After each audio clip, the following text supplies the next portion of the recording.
Railway ಇಲಾಖೆಯಲ್ಲಿ ನಡೆಯುವಂಥ ಪರೀಕ್ಷೆಗಳೇನಿದೆ ಆ ಪರೀಕ್ಷೆಯಲ್ಲಿ ಕನ್ನಡ ಭಾಷೆಯಲ್ಲೂ ಕೂಡ ಅವಕಾಶವನ್ನು ಮಾಡಿಕೊಡಬೇಕು ಅಂತ ಕೇಳಿದರು. ಅದಕ್ಕೊಂದಿಷ್ಟು ಹೋರಾಟಗಳನ್ನೆಲ್ಲ ಮಾಡಿದರು. ಈಗ ಫೈನಲಿ ಕನ್ನಡದಲ್ಲೂ ಕೂಡ ಪರೀಕ್ಷೆ ಬರೋಕ್ಕೆ ಅವಕಾಶವನ್ನು ಕೊಟ್ಟಿದ್ದಾರೆ.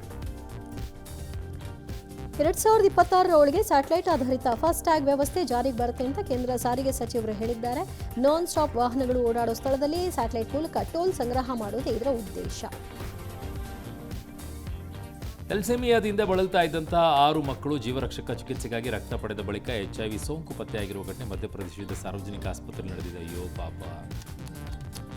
ಜಿಲ್ಲಾ ಮಟ್ಟದ ತನಿಖೆ ನಡೆಸಲಾಗಿದೆ. ದಾನಿಗಳ ಮೂಲಕವಾಗಿ ನೋಡ್ತಾ ಇದ್ದಾರೆ.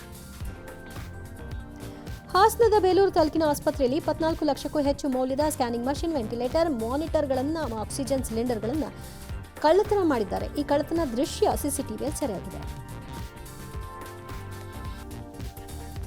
ತಮಿಳುನಾಡಿನಲ್ಲಿ ಮತದಾರ ಪಟ್ಟಿಯಿಂದ 97 ಲಕ್ಷ ಹೆಸರನ್ನು ತೆಗೆಯಲಾಗಿದೆ. ಚೆನ್ನೈನಲ್ಲಿ 14.25 ಲಕ್ಷ ಮತದಾರಂತೆ.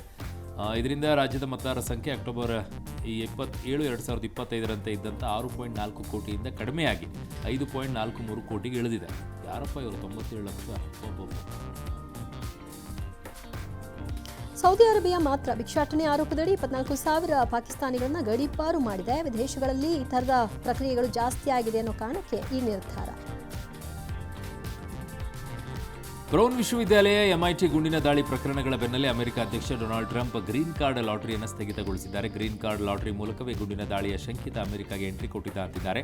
ಟ್ರಂಪ್ ಅವರ ನಿರ್ದೇಶನದ ಮೇರೆಗೆ ಅಮೆರಿಕದ ಪೌರತ್ವ ಮತ್ತು ವಲಸೆ ಸೇವೆಗಳಿಗೆ ಈ ಕಾರ್ಯಕ್ರಮವನ್ನು ನಿಲ್ಲಿಸಲಾಗಿದೆ. ಕುರ್ಸೂರ ಜಲಾಂತರ್ಗಾಮಿ ವಸ್ತು ಸಂಗ್ರಹಾಲಯದ ಬಳಿಯ RK ಬೀಚ್ ಕರಾವಳಿಯಲ್ಲಿ ಮೊನ್ನೆ ರಾತ್ರಿ ಕೆಂಪು ಬಣ್ಣದ ಅಲೆಗಳು ಕಾಣಿಸಿಕೊಂಡಿದ್ದು ನಿವಾಸಿಗಳನ್ನ ಕುತೂಹಲಕ್ಕೆ ದೂಡಿದೆ.